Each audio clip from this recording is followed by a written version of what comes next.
Union, इसके अलावा भी कई ऐसे संगठन थे जो इस यात्रा का हिस्सा थे। ये यात्रा हम लोग क्यों निकाल रहे थे और आज हम इसका समापन क्यों कर रहे थे?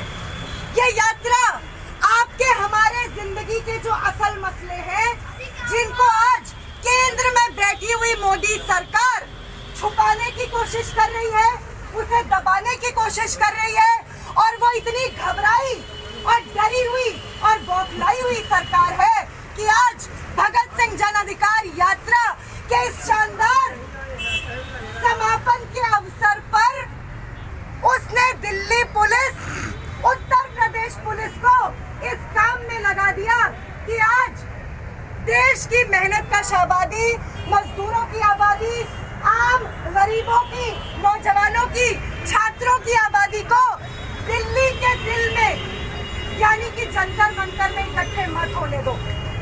लेकिन हमने क्या किया? हमने आज मोदी सरकार और मोदी सरकार की जेब में बैठी और कठपुतली की तरह काम करने वाली दिल्ली सरकार के होश उड़ा दिए। हमने उनके होश उड़ा दिए। आज दिल्ली पुलिस को ओवर टाइम करना पड़ा। वही ओवर टाइम जो हमारे मजदूर भाई बहन अपनी फैक्ट्रियों में हर रोज करते हैं, वही ओवर टाइम आज दिल्ली पुलिस को करना पड़ा। आज दिल्ली पुलिस जो बेचारी बेरोजगार बैठी रहती है, यहाँ आंदोलन होता है तो थोड़ा काम मिल जाता है, वहाँ कोई प्रदर्शन होता है तो उसको काम मिल जाता है, और भगत सिंह जन अधिकार यात्रा के तेवर से, हमारी पूरी ऊर्जा से और हमारे संकल्प से घबराई हुई मोदी सरकार आज दिल्ली पुलिस के पीछे चूहे की तरह बैठकर ये सोच रही थी कि मैं कैसे इनके प्रदर्शन को कामयाब करूं। बेहतर होता कि दिल्ली पुलिस और मोदी सरकार हमें जंतर मंतर पर इकट्ठा होने देती, लेकिन बेहतरीन क्या हुआ, जो बेहतर से भी ऊपर था, बेहतरीन ये हुआ कि आज दिल्ली के दिल में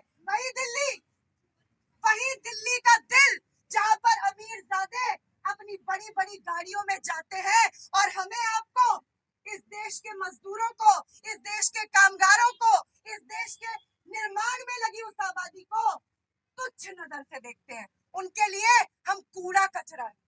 और जब हम कूड़ा कचरा जो इस देश को, इस दिल्ली को, इस पूरे जहान को बनाते हैं, जब हम सड़कों पर उतरते हैं तो ये गीदड़ों की तरह ये दुम दबाकर भागते हैं, जनता की ताकत से घबराते हैं, और हर तानाशाह का जो मोदी है, जो इनकी सत्ता है, वो यही करती है।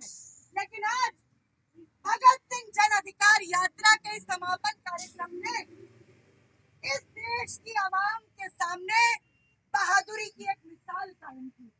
ये हमें जंतर मंतर पे करने देते तो जंतर मंतर पे क्या होता? हम देखते, प्रदर्शन करते, वापस जाते, ज्ञापन सौंपते। लेकिन आज इन्होंने दिल्ली के, जहां पर हम इकट्ठे हुए थे, द पार्क होटल, और जिस जगह पर हम थे, पालिका केंद्र एंड क्या बोलते हैं इसको, कनाट प्लेस का दिल, वहां इन्होंने जितने कायराना तरीके से हमारी बहनों को, हमारे मजदूर साथियों को, छात्रों, नौजवानों को तितर बितर करने की कोशिश की, उसमें ये असफल साबित हुए।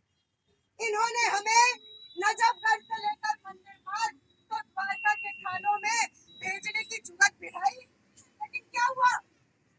हमारे साथियों ने वहां पर बीएसजे की, भगत सिंह जन अधिकार यात्रा की सभाएं शुरू कर दी। इन्होंने बड़ी देर तक कभी दिल्ली के इस कोने में बस घुमाई, कभी दिल्ली के उस कोने में बस घुमाई, और हमारे साथियों ने क्या किया? बसों में समापन का कार्यक्रम किया।